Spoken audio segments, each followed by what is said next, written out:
Yakun Flores presenta Coffee Low, el podcast.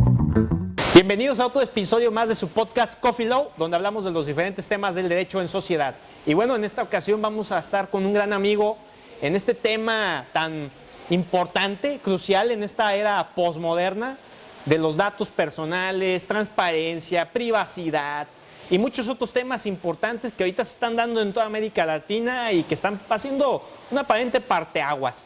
Justamente me refiero a Salvador Romero, quien es comisionado del ITEI, y pues es un máster, así yo lo describo, de todos los temas que vamos a estar hablando hoy. Mi estimado Chava, ¿cómo estás? ¿Qué tal, Rodolfo? Buenas tardes, mucho gusto y muchas gracias por invitarme y muchos saludos a todo tu auditorio. No, al contrario a ti, mi estimado Salvador. Pues oye, pues conversar en esta ocasión, no nos habíamos visto ya en tiempo, ahorita con la pandemia, puro webinar, y es la primera vez que estamos cara a cara. Los que escuchen el podcast, pues bueno, van a escuchar todos estos temas, pero quien vea YouTube, pues ya se da cuenta que estamos aquí en una de las tantas partes del icónico Hotel Francés aquí en Guadalajara.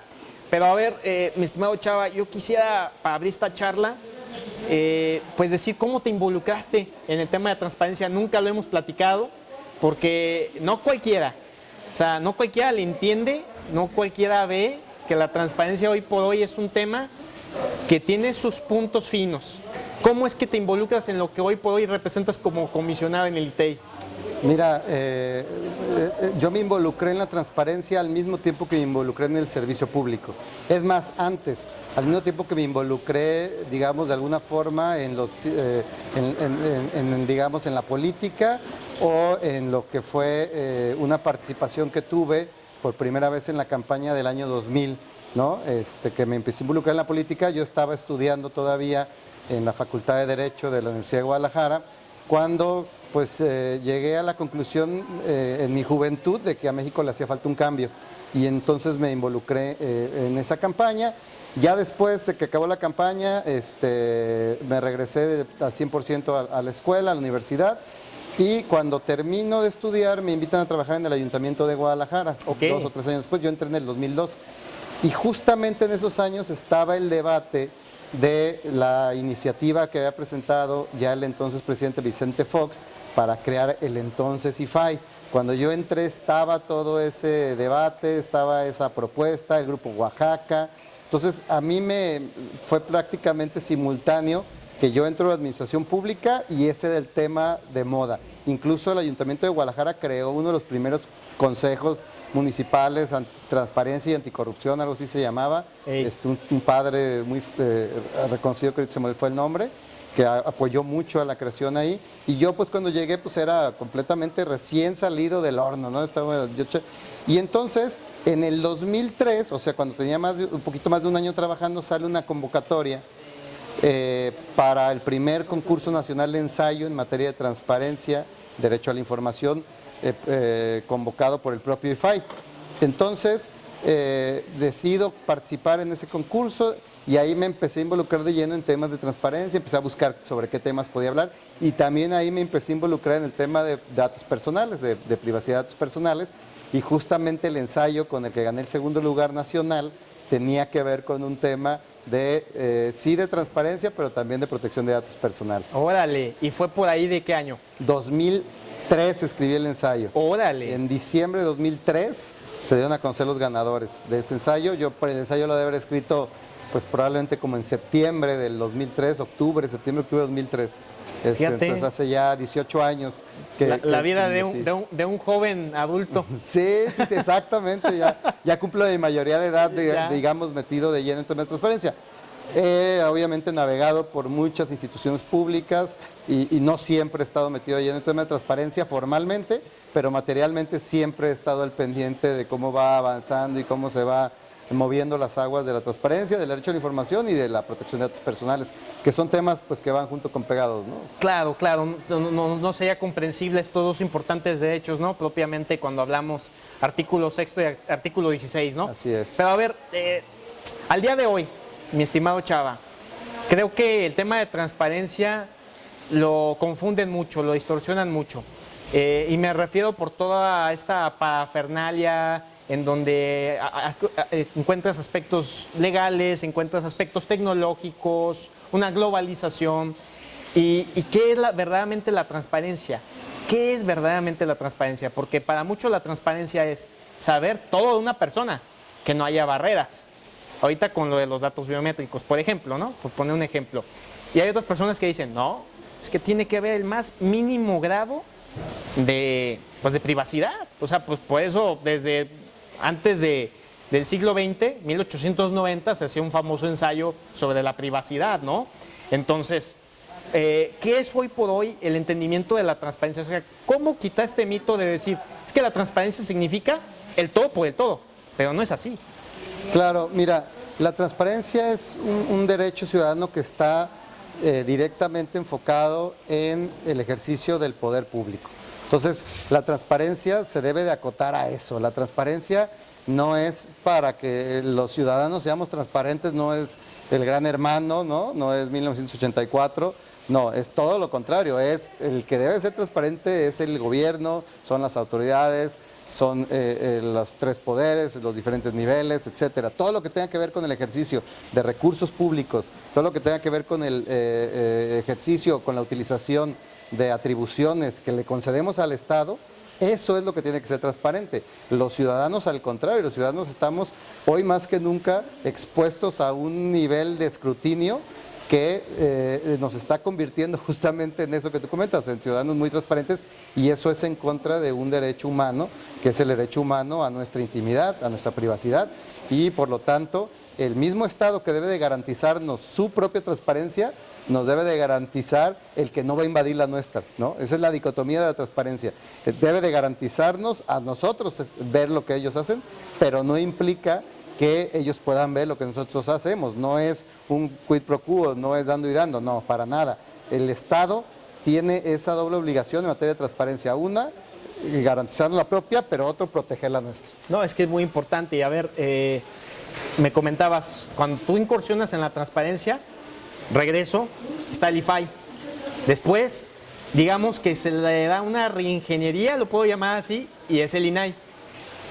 ¿Cuál es la gran diferencia? Porque, o sea, nosotros que podemos tener un poquito de estudio o la panorámica histórica distinguimos el por qué es diferente. Pero en palabras tuyas, mi estimado Chava, ¿cuál sería la diferencia entre el IFAI y el ahora INAI? Bueno, pues la principal diferencia es su ámbito de competencia, ¿no? Bueno, el IFAI original no traía el apellido de datos personales, era nada más Instituto Nacional de Acceso a la Información y Transparencia, ¿no? El apellido de datos personales se le dio hasta después, hasta el 2009 o 2010 con la reforma constitucional, sí, y la Ley Federal de Protección de Datos Personales en posesión de particulares. Ahí entró el IFAI, pero ya tenía casi 8 años de existencia o 7 años de existencia cuando se le da. Y cuando se le da esta atribución se le duplica el presupuesto al IFAI, ¿no? O sea, sí se tomó en serio, pero en serio entre comillas, porque pues cuántos datos personales administran los particulares en el país y cuál es la capacidad que realmente tiene el IFAI para supervisar eso. O sea, el IFAI realmente en su naturaleza de origen pues únicamente se concibió como un órgano garante sí de la protección de datos personales, pero reactivo. No puede, es muy difícil que pueda prevenir, ¿no?, tratamientos inadecuados de datos personales.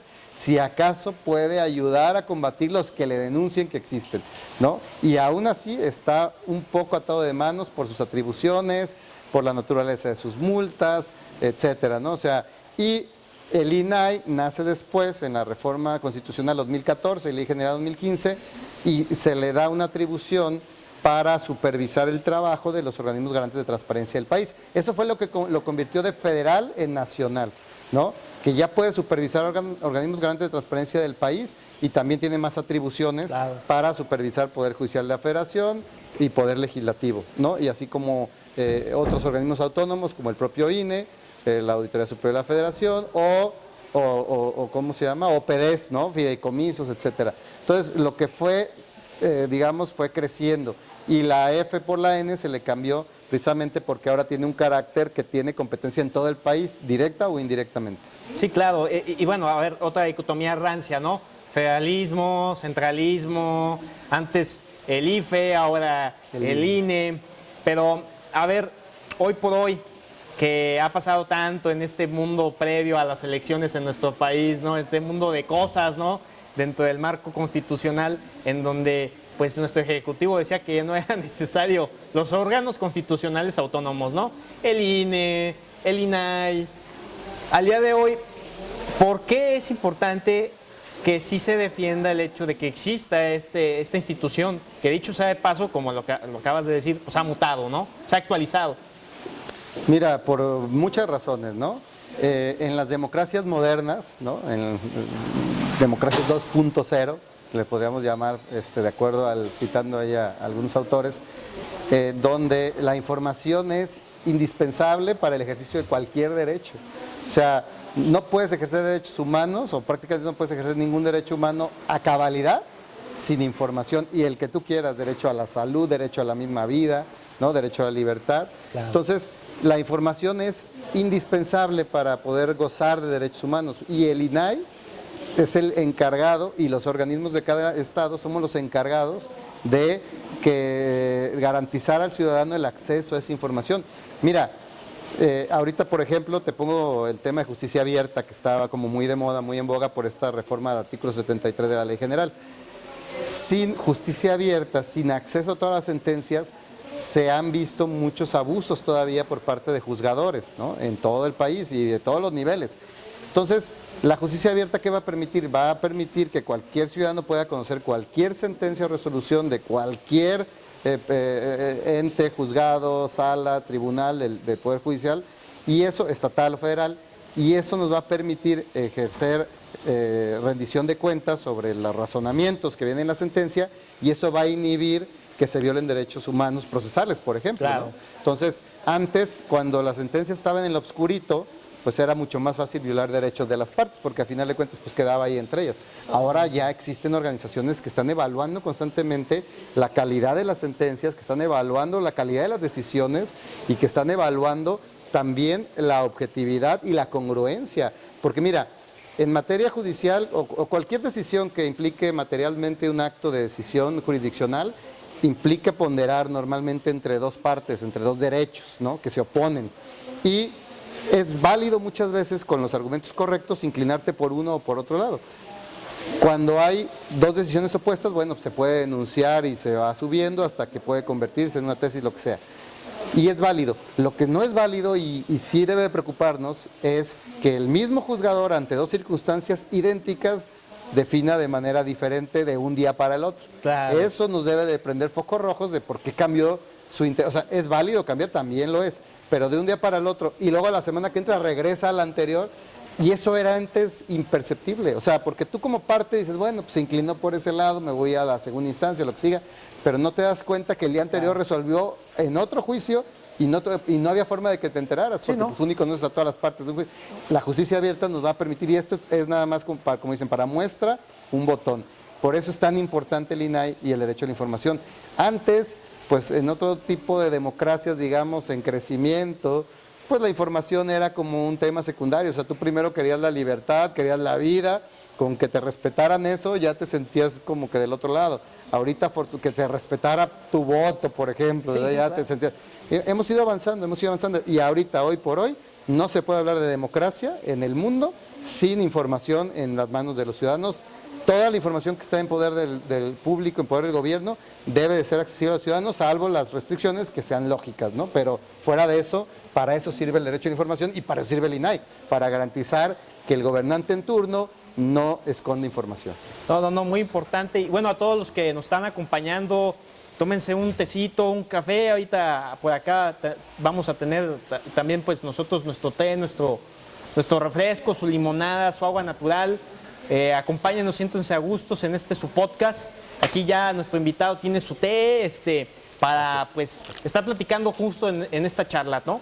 Y a ver, estamos hablando de algo importantísimo, mi estimado Chava. O sea, este ejemplo lo quiero profundizar un poquito más porque en todo el país se está dando esa transformación de la justicia que muchos dicen, no, pues es que solamente va a quedar en el discurso porque es complicado, no hay presupuesto. La gente todavía no sabe, la capacitación, digo, bueno, esos son pretextos, ¿no? O sea, obviamente va a llegar a la meta, aunque se tarden unos años, pero se tiene que llegar. A lo que voy, si bien es cierto que se necesita esa justicia abierta, no menos cierto es que hay detalles en el camino que pueden entorpecer el tema central y por eso se piense que es perjudicial, pero no es así.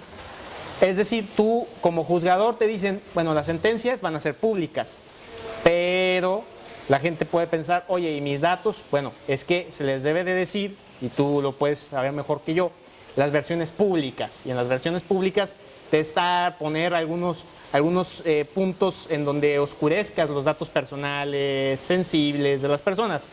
Pero también puede existir el caso en donde el juzgador no lo sabe, o el secretario no lo sabe, o quien vaya a poner la sentencia y no hicieron esa versión pública.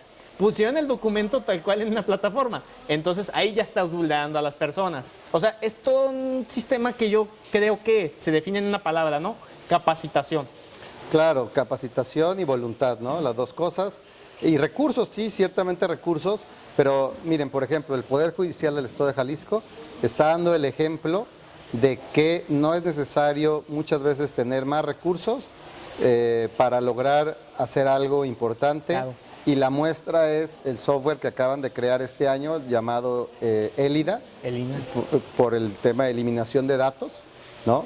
Que si algún día entrevistas al magistrado presidente, al magistrado Daniel Espinosa Licón, te platicará la historia del Elida con mucha elocuencia, porque le gusta mucho a él esa historia de cómo se concibió. Muy y se bárbara. creó. Pero él partió de un software que previamente desarrollamos, el ITEI, con el Ayuntamiento de Guadalajara, el Test Data.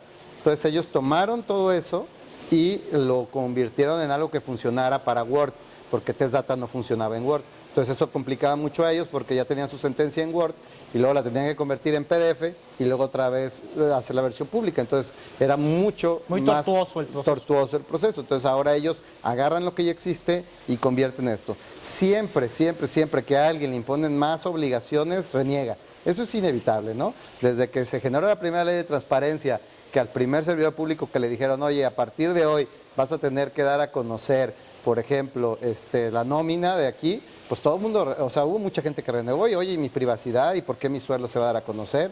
¿Sabes qué? Pues que eres servidor público. Claro. ¿No? Entonces tu espectro de protección a tu intimidad es más chico. ¿No te gusta eso? Pues bueno, ahí está el sector privado, ¿no? O sea, no es para ti este camino. El camino del servicio público es un camino de rendición de cuentas y de menos intimidad o de menos privacidad que el de cualquier otro ciudadano que no esté en el servidor público. Entonces, la transparencia que debe de tener un servidor público respecto a su trabajo, pues debe ser la más amplia, y eso implica incluso su sueldo o su currículum, que son, por ejemplo, cosas que pues, si tú vas por la calle y le preguntas a cualquier persona, dime cuánto ganas y muéstrame tu currículum, pues te puede dar incluso hasta una agresión, ¿no? ¿Qué te importa, no? Claro. Pero como servidor público tenemos que asumir que eso es lo que necesita la ciudadanía para poder hacer ejercicio de rendición de cuentas. Y cada que hay una reforma, hay obviamente quien se opone, ¿no? Hay rechazos, ¿no? Cuando se incluyeron a los partidos políticos, pues también brincaron. Cuando se incluyeron los sindicatos, brincaron. Cuando se incluyeron los fideicomisos, brincaron. Cuando se ampliaron las obligaciones, brincaron. Y cada año brincan, ¿no? Y no solo por las reformas, también los institutos de transparencia vamos ampliando el derecho con nuestros criterios. Entonces, cada que sacamos un nuevo criterio, ¿no? Pues brincan, ¿no? Cuando dijimos, a ver, el dato de las redes sociales digitales que usas tú como gobernante, si las usas para difundir información pública, las tienes que dar a conocer y poner en tu directorio, pues brincaron, ¿no? Pues son mías, mis redes sociales, ¿no? O sea, siempre que hay un nuevo tema que vamos ampliándole, pues hay quien brinca, porque a nadie le gusta pues que le den más trabajo. Digo, hasta cierto punto es natural, ¿no? Es normal, o sea, que te digan, te voy a dar el doble de trabajo y te voy a seguir pagando lo mismo, pues sí, de entrada, pues todo el mundo. Y ahorita estamos en esa etapa con el Poder Judicial, ¿no? En una etapa donde jueces, secretarios, magistrados, pues están diciendo, oye, o sea, tengo muchísimo trabajo, tengo un gran rezago de sentencias y esa es mi labor doctoral, ¿no? Entonces yo, cada minuto que destine a elaborar una versión pública es un minuto menos que le voy a dedicar a impartir justicia, ¿no? Entre las personas que vienen a mí. Entonces lo ven como un tema de suma cero, ¿no? O sea, le quito, le pongo.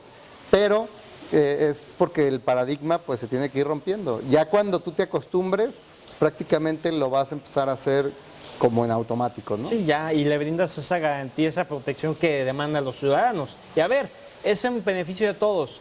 Bien lo acabas de decir, mi estimado Chava, pues a ver, Jalisco es un ejemplo de ello, ¿no? Con pocos recursos hacer maravillas y lo que van a seguir haciendo, ¿no? Creo que van a estar en el modelo ni siquiera 3.0, que creo que hasta 4.0 del sistema, o sea, es asombroso. Pero el tema aquí es de la credibilidad que va a ganar las instituciones por todo esto, por hacer las cosas bien. O sea, aunque representa a lo mejor una molestia, porque, a ver, cuando hay cambios, siempre todo el mundo se opone. ¿Por qué? Porque por el trabajo, que porque el desconocimiento, que la tecnología no es para mí. Pero la pandemia, aunque el día de mañana sea controlada, el día de mañana la tecnología llegó para ser cada vez más parte de cualquier actividad que tú realices. Hasta el que se dedique a la siembra tiene que utilizar cierto grado de tecnología, y yo te aseguro que tiene un smartphone al día de hoy. Claro. Entonces, hablar que se van a deslindar de todo esto, pues es totalmente ilógico. Ahora, pasando a un tema, ahorita que estamos hablando de smartphones y quiero involucrar el tema redes sociales. Hablamos que cuando tú eres servidor público y tienes redes, y esas redes tienen contenido, pues que una nueva obra, que una nueva iniciativa, etcétera, pero de repente el servidor también publica que está comiendo con su familia, que con los amigos, que se fue al partido de fútbol, y la ciudadanía lo critica y dice, oye, pero pues hay una pérdida a mi libertad, ¿ya? También de expresión, a mi intimidad. O sea, ¿hasta qué punto tiene razón el gobernante o no la tiene en este sentido? Claro, mira, antes de contestar esa pregunta, quisiera nada más acotar con algo una palabra que me gustó mucho que acabas de utilizar tú, la palabra credibilidad. Uno de los grandes problemas de las democracias es la falta de credibilidad en sus instituciones. Y cuando una sociedad pierde credibilidad, no le da crédito al valor de sus instituciones, entonces la democracia está en riesgo. Una sociedad que ha perdido la fe en sus instituciones, en las instituciones democráticas, pone en riesgo la democracia. Y encuestas como las que hacen Latin Barómetro han reflejado que ya estamos muy cerca de que a la mitad de la población en México le dé lo mismo vivir en un estado democrático o no. O sea, prácticamente tenemos a la mitad de la población que cree que una dictadura sería lo mismo que un estado democrático, porque no tiene fe en las instituciones, en el poder legislativo, en las y en los diputados, en las y en los jueces, en las y en los magistrados, en el presidente, en las y los gobernadores, etcétera. Y el derecho a la información y la transparencia son medicina para recuperar esa credibilidad. Entonces es muy importante por eso la información, y es muy importante la existencia del INAI, de los organismos garantes y de su autonomía, porque son, digamos, de alguna forma el intermediario entre sociedad y gobierno para que la sociedad pueda recuperar la credibilidad en las instituciones. Entonces, claro, pensar en desaparecerlas, pues es pensar en es darnos un balazo no en el pie, en la sien, como democracia, ¿no? Claro, claro. Entonces sí es muy importante, y la única forma que tú recuperas la credibilidad es con confianza, ¿no?, en las instituciones. Yo ponía el otro día el ejemplo, para que lo entendieran ahí en un grupo de sociedad civil con el que estuve platicando. Es muy sencillo. Si tú tienes un hijo o una hija, ¿no?, y tú te pide dinero para, no sé, comprar libros de la universidad, ¿no?, porque empezó el semestre y me pidieron esto y tú le das 5,000 pesos, ¿no?, y pues confías, ¿no?, en que pues son para todo lo que necesita para iniciar el semestre. Claro. Si al cabo de un tiempo, unos días, unas semanas, tú descubres por la razón que sea que esos 5,000 pesos se los gastó a lo mejor en un bar, en una borrachera o con sus amigos en algún viaje, y no compró nada de lo que te dijo que iba a comprar, pierdes credibilidad. Y va a ser muy difícil que cuando te vuelvan a pedir le des así el cheque en blanco. ¿Qué va a pasar? Pues que le vas a decir, a ver, ahora sí te voy a pedir que me traigas la nota o la factura de cada una de las cosas que vas a comprar con este dinero. Así es. Entonces, eso es lo mismo con el gobierno. O sea, nosotros no tenemos credibilidad, la hemos perdido por muchos años de decepciones, pero gracias a estos derechos es que ahora descubrimos, ¿no? En el ejemplo que acabo de dar, o sea, hace 20, 30, 40 años para atrás, era imposible que tú descubrieras a tu hijo porque no había forma, simplemente no había forma. No. Ahora lo descubres porque ya tienes acceso a información. La estafa maestra se descubrió en base a solicitud de información, Imaginemos que el INAI es que si tú le dices a tu hijo, oye, dame las notas, y él te dice, no te las doy, tú vas al INAI, y el INAI le manda a la policía a tu hijo y le saca de donde encuentre, y si no le encuentras nada, te va a avisar, oye, no hay ni una nota, y entonces tú vas a tener que tomar la decisión, si le crees o no le crees, adelante algo, ¿no? Entonces, por eso es tan importante este intermediario, porque nos accede información, y si esta información te la dan, y tú ves que tu hijo, todo lo que te dijo que compró, sí lo compró, y dices, perdón por dudar en ti, ¿no? Claro. Y la próxima vez le vuelves a dar tu voto de confianza. Claro que sí. ¿No? Entonces, por eso es tan importante. Y ahora retomando la segunda pregunta, a ver, lo comenté hace rato, ¿no? Cuando un servidor público entra, o cuando tú decides ser servidor público, entras a un esquema de menor protección a tu privacidad, a tu intimidad en general, ¿no? Y eso incluye lo que haces también en tu espacio privado, ¿no? Son muchos los casos de servidores públicos que han sido renunciados o corridos de su trabajo por cuestiones que hicieron en su tiempo libre, ¿no? Y eso es parte de ser servidor público. El servidor público se supone que está representando o que está de alguna forma, pues sí, representando a todos los ciudadanos, seas o no directo, o elección o por designación o nombramiento, de alguna forma el hecho de que tú estés recibiendo tu sueldo de los recursos públicos te pone en un ámbito de menor protección y ese ámbito se va también en las redes sociales. Entonces, si tú no quieres que la sociedad esté viendo qué haces en tus tiempos libres en las redes sociales, pues yo siempre he recomendado dos cosas. O ten cuentas separadas, usa una nada más para tus actividades públicas y otra muy privada para las privadas, o definitivamente no tengas. Si te molesta, no tengas. Si te molesta que comente ahí alguien, te eche hate, como dicen ahora, ¿no? El troleo. El troleo, te echen hate porque te estás tomando una nieve en sábado y te ponen, y los desaparecidos qué, y los homicidios. Sí. Pues no lo hagas, no tengas redes sociales. O sea, a final de cuentas es un arma de doble filo. Te acerca más a la sociedad, pero a la vez te expone más a ti en tu vida privada, ¿no? Sí. Entonces, no se puede... un amigo lo decía así, todo el mundo quiere la gloria de las redes sociales, pero nadie quiere pagar el precio de esa gloria. Y el precio de esa gloria es el que te puedas estar sujeto a mucha invasión a tu intimidad, ¿no? Entonces, totalmente. El doctor Diego García Riche, quien tú conoces bien, lo comentaba con el caso de Veracruz, del exfiscal de Veracruz, cuando él va hasta la corte porque le ordenan que desbloquea a un periodista, después de que la corte le niega la razón y le dice, no, está bien el juez de distrito, tienes que desbloquearlo, él dejó de publicar cosas personales en su cuenta de Twitter. Ya subía, haz de cuenta, parecía ya la cuenta de la fiscalía, muy institucional. Y entonces ahí es donde el doctor Diego García Rich, en una conferencia que dio, que yo estuve presente, dice, y yo me quedé reflexionando porque no lo había visto así. Dijo, al final, con esa resolución aparentemente muy garantista del derecho a la información, acabó perdiendo más la sociedad. Porque entonces dejamos de conocer el lado humano del servidor público al obligarlo a que cualquier persona lo pueda seguir. Creo que deberíamos de dejar de respetar su cierto grado de intimidad en redes sociales y que la mayor parte de la sociedad sigamos conociendo esa cara humana, a obligarlo a que le dé acceso a todos para que simplemente ya no conozcamos eso. Entonces, en la balanza parecía, o en teoría era muy pro homine, ¿no? Pro persona, la interpretación que hizo la Corte, y a lo mejor sí lo es, y sí lo fue respecto de un usuario, pero en general quizá acabamos perdiendo más todos. Claro. ¿No? Y es que es lo que está pasando ahorita, ¿no? Ya como servidor público, ya te la piensas más que vas a subir, ¿no? Y eso al final... Pues, es una moneda de dos lados. Vamos a profundizar en ello. Mientras tanto, vamos a un pequeño refill. Sírvanse, acompáñenos en este podcast, en este video, si nos acompaña desde YouTube. Regresamos.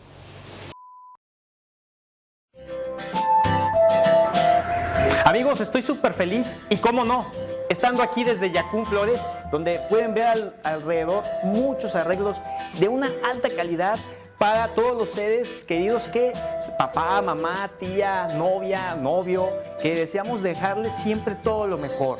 Y bueno, no solamente por el 10 de mayo o por el 14 de febrero, todos los días deseamos de darles un detalle fino, y aquí lo podemos encontrar acompañado de chocolates, de diferentes tonalidades, grandes, enormes, hasta detalles más pequeños, y todos de una amplia calidad. y todo lo mejor aquí desde la sede principal que está ubicada por Calzada Federalismo, cruzando con la calle Jesús García y justamente aquí en Guadalajara. Pero, a ver, si eres de Tonalá, Tlaquepaque o nos estás viendo otra parte del país, bueno, probablemente en Jalisco y solamente en Jalisco hoy por hoy, a través de su sitio web también puedes ver toda la colección que hay.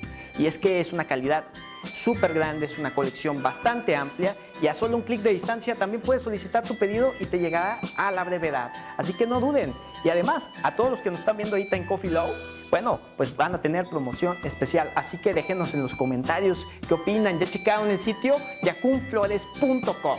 Así inmediatamente pueden ir, visitar, mandar una captura y dejarnos en Coffee Low para estar participando en las dinámicas. Así que denle su pulgar arriba, compartan y por supuesto aquí los vemos. Yo mientras tanto aquí sigo en Yacún Flores y ustedes sigan en el podcast que está fantástico el tema.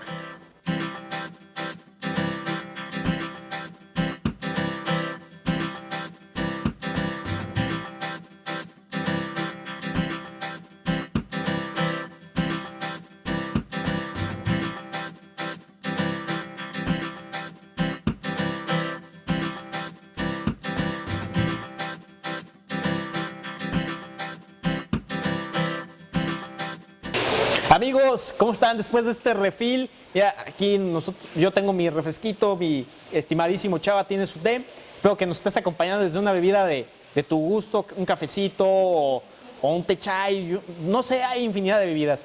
Estamos platicando justamente estos temas tan importantes el día de hoy. Redes sociales es con un tema que nos quedamos. Estábamos hablando de, pues cómo, para bien o para mal, pues es algo que llegó para quedarse. O sea, hoy por hoy estamos hablando de varios temas, ¿no?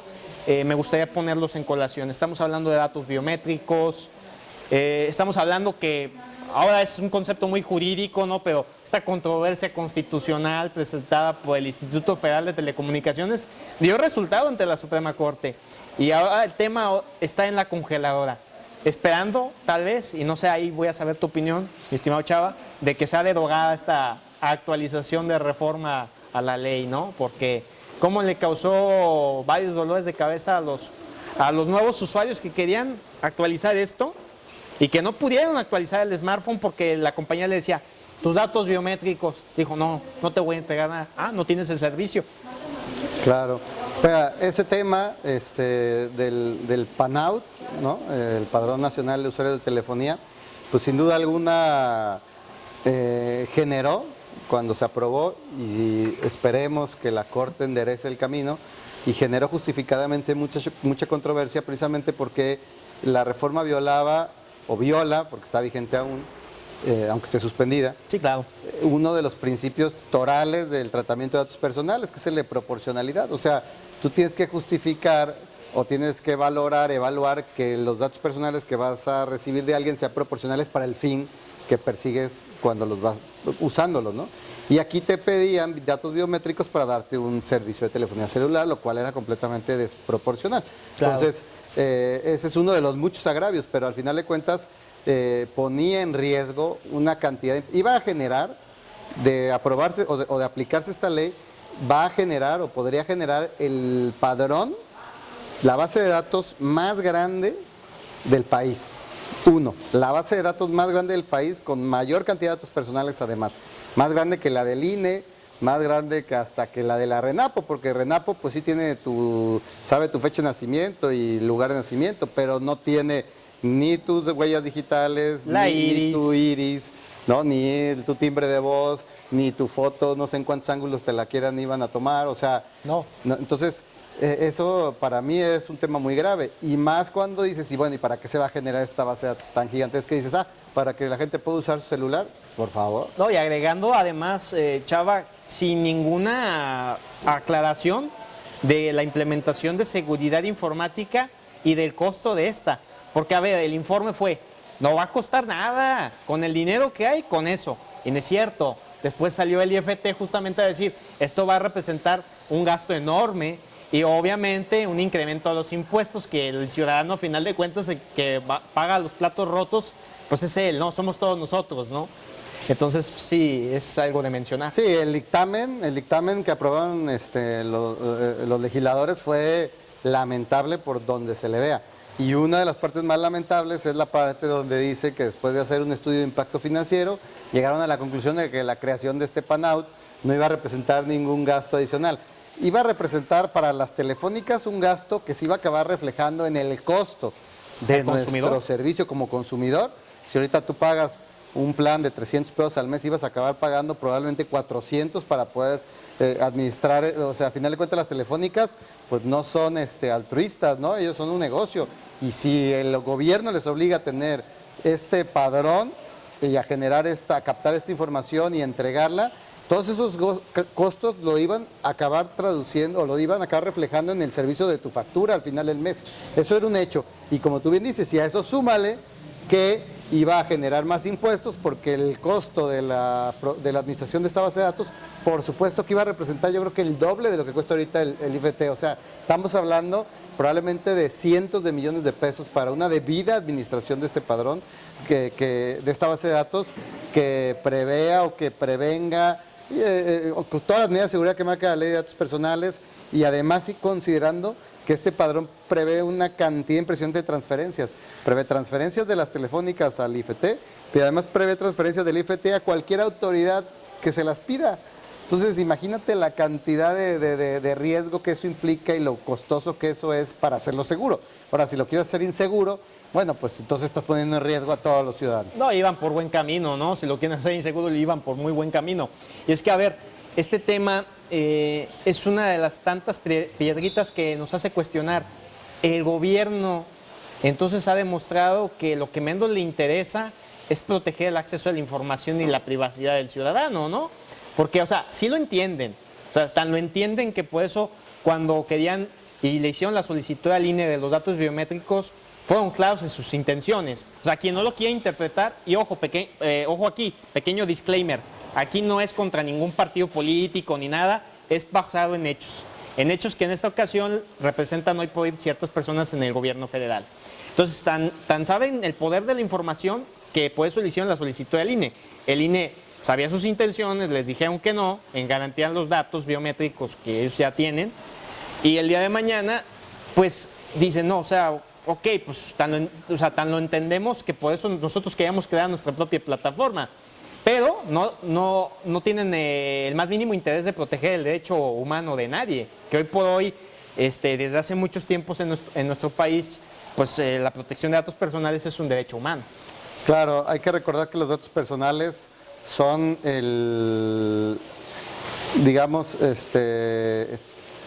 el oro, ¿no? El oro de hoy en día, el petróleo, el oro o el commodity más valioso que existe hoy en día.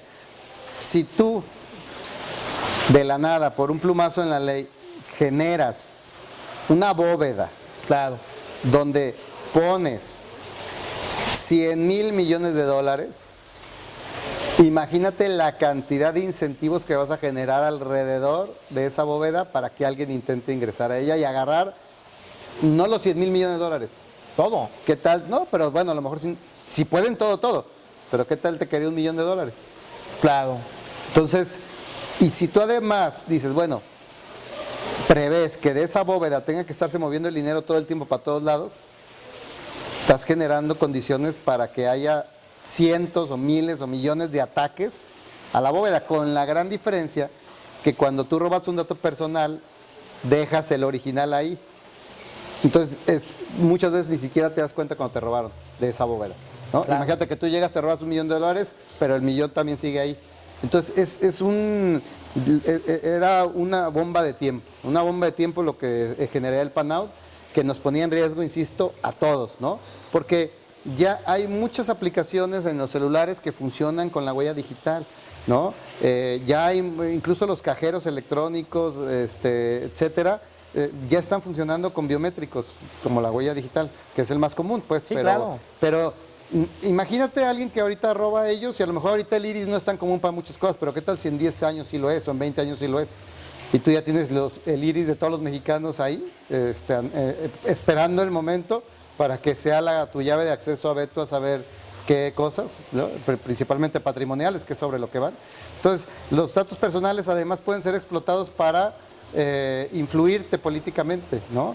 Te pueden ayudar a generar campañas Claro. publicitarias de mercadotecnia Políticas. basadas en ellos, políticas, etcétera. Entonces nos pondrían en mucho riesgo con el PAN-AUD. Digo, no es que no estemos ya en riesgo, si estamos pero ¿para qué generas más innecesariamente? Claro. No, y aparte siendo un recordatorio, y tú lo sabes muy bien, o sea, como en el 2006, si no me equivoco, se creó algo para también ser desechado, que era también un padrón nacional, era un registro nacional. El RENAUD. El RENAUD. Y tuvo el mismo destino que va a tener este. O sea, es decir, pones en peligro datos sensibles de la gente para el día de mañana que alguien, un tercero, ni siquiera de aquí, o sea, de otra parte del mundo la que se te antoje, diga, pues a todo dar, con esto manipulo, con esto tengo tengo el control de la situación para hacerme rico, ¿no? Para hacerme una gran cantidad de lana. Entonces, al final de cuentas, todo esto nos lleva a la polémica de la privacidad. O sea, no hemos entendido a nivel internacional lo que está pasando. Creo que no nos ha quedado claro, Chava, y quiero saber tus opiniones. O sea, las empresas de tecnología, llámese Apple, las que se nos vengan a la mente, ¿no? Xiaomi, etcétera, etcétera, de celulares, de plataformas, versus redes sociales. Las redes sociales te quieren someter, porque saben que todo el mundo la va a usar para los grupos de la escuela, chismes, entretenimiento, y los equipos dicen, no, tiene que haber cierta ética, o tiene que haber ética, y se pone este conflicto ya entre tecnología versus tecnología. O sea, ¿qué opinas de todo esto? Porque, a ver, ahorita que estabas mencionando, desde el 2008, 2006 salían unos modelos del iPhone en donde ya a través de la huella tenías el acceso al teléfono.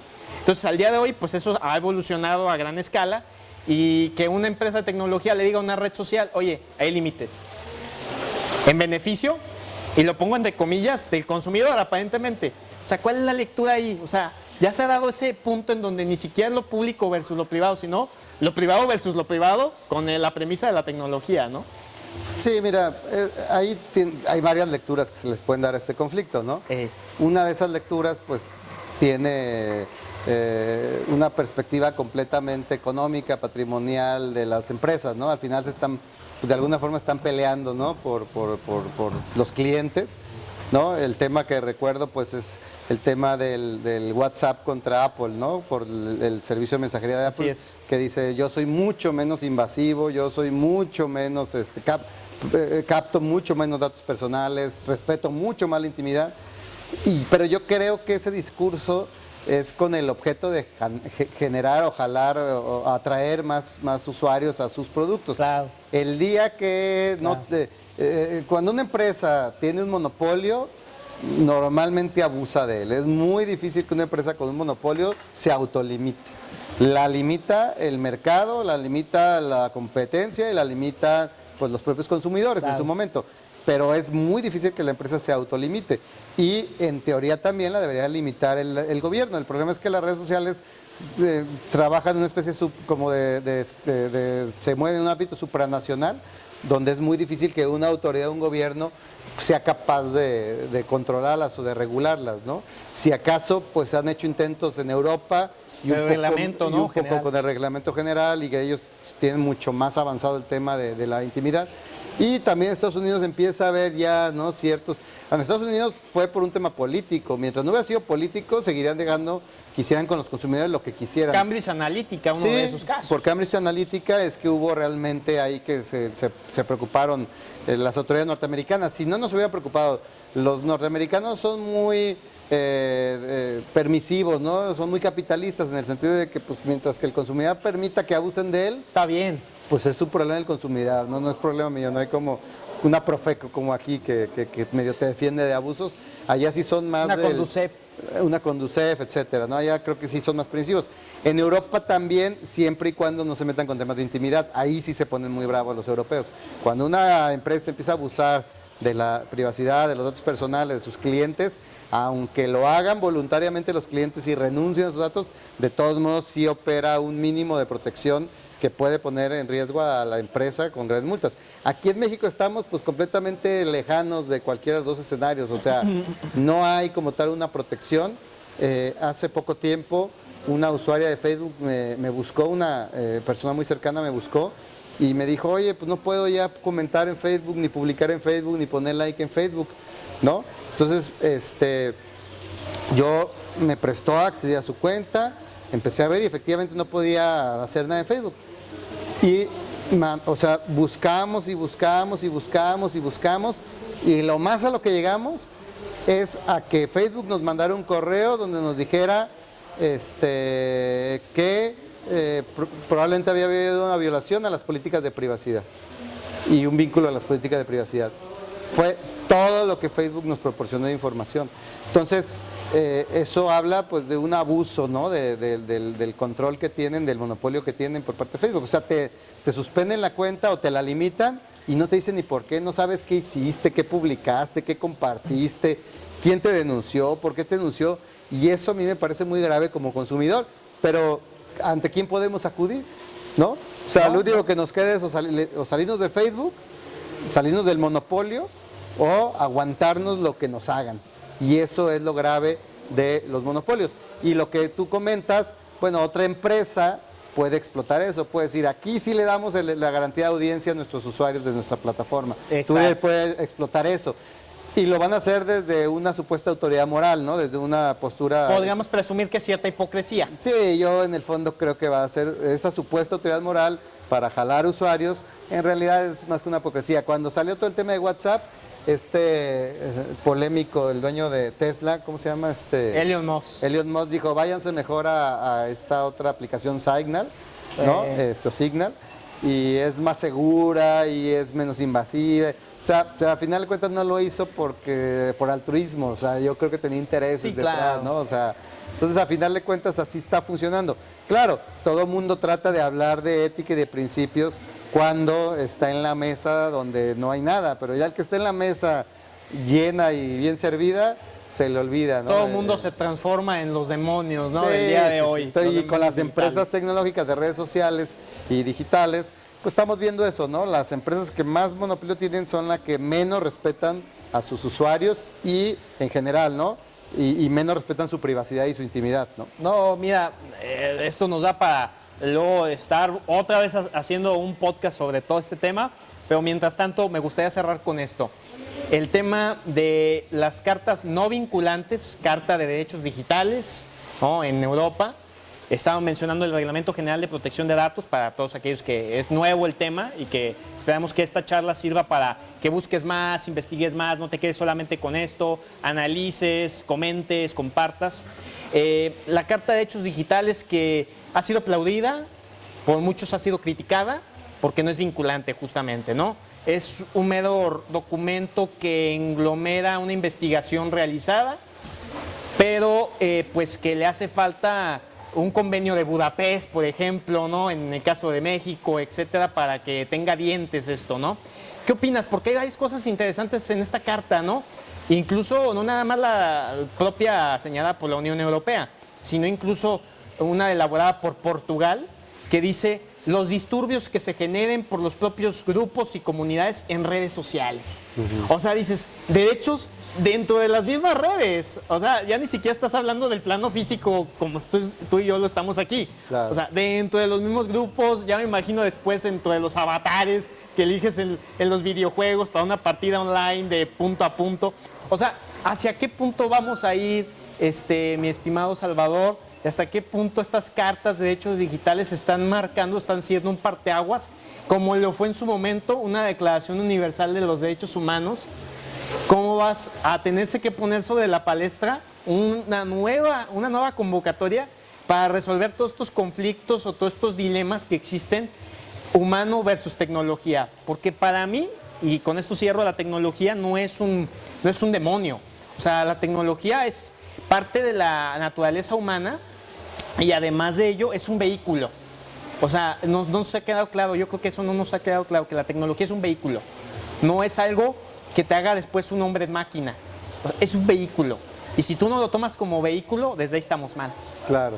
No, pues acabas de abrir un debate de otras 2-3 horas, Sí, claro. señor Adolfo.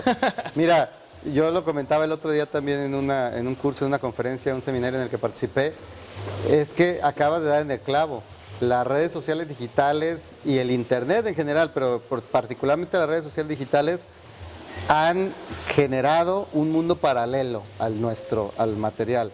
Es literal, quienes se acuerden de la película Matrix, que literal es lo mismo. Antes, bueno, ahí en la película les metían por acá atrás un como conector para meterse a la Matrix. Las redes sociales, estos celulares, estos equipos son nuestra Matrix y nos conectamos y nos olvidamos del mundo material. Y tienen diferencias, claro que hay diferencias entre un mundo y otro. Y una de esas grandes diferencias, por ejemplo, es que nos permite prácticamente mantenernos anónimos al 99.9% del resto de los usuarios. Podemos navegar por internet, podemos crear perfiles falsos y podemos de alguna forma interactuar sin que se revele nunca nuestra identidad, y eso nos hace menos sujetos a rendición de cuentas, ¿no? Si yo estoy ahorita aquí y le digo a aquella persona alguna majadería y le hago así, tengo ahora sí que estoy sujeto a rendición de cuentas porque va a venirme a decir qué traes, ¿no? Y entonces mejor me lo voy a pensar bien antes de ofender a otra persona mientras ando caminando por la calle o estoy en un restaurante o donde sea. En las redes sociales yo le puedo decir eso y sé que no tengo ninguna repercusión porque ni siquiera a veces es mi perfil, y aunque sea mi perfil real, pues quién sabe en qué lugar del mundo de México está esa persona, sé que no me va a ir a buscar, ¿no? Entonces eso ha generado que las interacciones en redes sociales sean muy distintas a las que tenemos en el mundo real, por la falta de rendición de cuentas que implica el interactuar ahí, por un lado. Entonces todo eso se tiene que regular, por supuesto que se tiene que regular, y se tiene que regular con leyes diferentes a las que nos rigen en este mundo, porque ese mundo funciona con incentivos diferentes. Y el segundo tema es que las compañías no, de alguna forma, no se hacen responsables ante los usuarios ni ante las autoridades de las reglas que ahí se imponen, ¿no? Entonces, definitivamente el hecho de que las redes operen prácticamente de manera supranacional ha generado que quede en manos de las compañías todo el tema de las, digamos, de la moderación, ¿no? Dentro de ellas. Y eso siempre es peligroso porque, pues, ¿quién las eligió? Bueno, tú como usuario, pero realmente no están respaldadas, digamos, por un voto legalmente hablando, ¿no? Entonces yo creo que la solución, y te digo, de esto podemos hablar mucho en otro día que me invites con mucho gusto, pero yo creo que así en pocas palabras la solución sí está en que estas cartas de derechos digitales y estas reglas para el internet y las redes sociales adquieran un valor vinculante, claro, ¿no? Y que los estados estén en condiciones de aplicarlas dentro de su territorio y que se supedite a las propias plataformas aplicarlas también o hacerse por lo menos sujetos de rendición de cuentas en caso de que no las apliquen, pero estamos lejos de eso. Digo, la verdad es que esta carta de derechos digitales, los nuevos principios que también han aprobado, pues son el camino hacia allá, pero estamos lejos, ¿no? O sea, y es como todo, pues no puedes empezar, la tecnología avanza tan rápido y las cuestiones que se están presentando son, digamos, pues tan novedosas para todos, que tenemos que romper un montón de paradigmas y el más difícil yo creo de todos es el paradigma de las fronteras, sí, ¿no? De los estados, el paradigma frontera-estado, todo lo que ha generado Bitcoin ha sido por eso, porque está rompiendo paradigmas de fronteras, estados, o sea, la noción de yo soy mexicano, yo soy norteamericano, a mí me rigen estas leyes, a ti las leyes, ya está desapareciendo, allá ya no hay fronteras. Entonces, eso obviamente representa muchísimo esfuerzo, muchísimo por todos lados. Mira, yo creo que, y esta es una reflexión que deseo dejar, o sea, estamos viviendo bajo un efecto muy fuerte de geopolítica en su medio esplendor. O sea, en El Salvador la ley Bitcoin muy criticada, en Chile la iniciativa de la ley de neuroderechos, ¿no? El establecimiento de neuroderechos. Entonces, todo ese tipo de cosas tú dirías, ¿para qué llegar a ese punto de defender lo que hay y lo que yo estoy pensando en este momento? Porque ya lo están estableciendo las compañías con sus avances muy significativos, ¿no? Esta experimentación que está haciendo Elon Musk, por ejemplo, ¿no? Con Neuralink. Entonces, todo ese tipo de cosas son las reflexiones que queremos dejar y que vamos a estar tratando seguramente en algún panel después, porque también nos pueden seguir en Facebook y pueden ver otros conversatorios que estaremos armando en todo lo que son las próximas semanas, próximos meses, o sea cuando sea que estés escuchando esto, visita nuestras redes sociales. Mi estimado Chava, un gustazo como siempre y un mensaje que le dejes a todos los que nos escuchan y nos ven.